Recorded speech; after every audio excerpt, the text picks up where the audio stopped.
Prime Minister Harper's Accountability Act is threatened by Conservative Accountability Credibility Deficit Disorder, or CACT.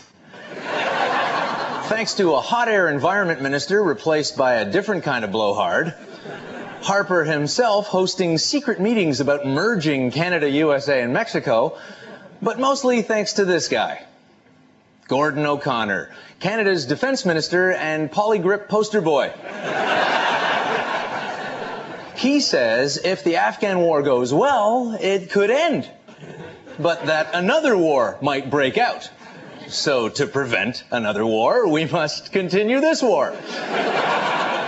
That kind of crazy could only come from a public relations spin doctor formerly employed by the international PR monster Hill and Knowlton, who are experienced in convincing people of things not necessarily true for profit.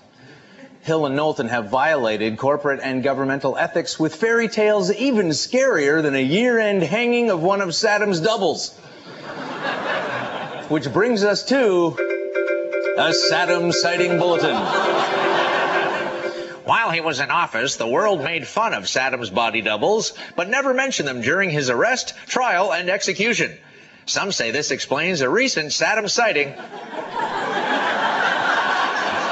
at a Six Flags theme park in Oklahoma City.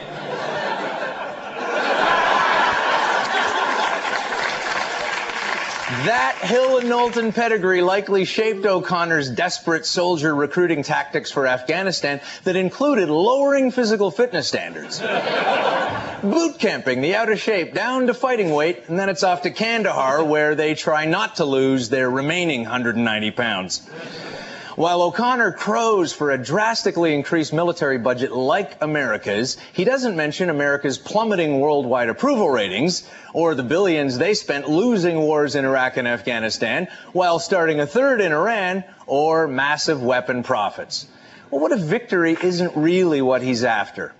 O'Connor justifies spending $150 grand apiece for American Excalibur artillery shells by saying they're worth it. Well, that's cacked.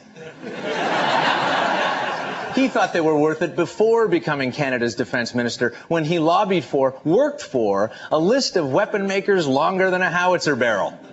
Maybe that's why Stephen Harper felt compelled to say this about him. Having worked in an industry in the past does not constitute a conflict of interest in the present. Yeah, it also does not stop O'Connor from profiting from it in the future. And that's where conservative accountability has really cacked. Our next show, Friday, March 30th, live.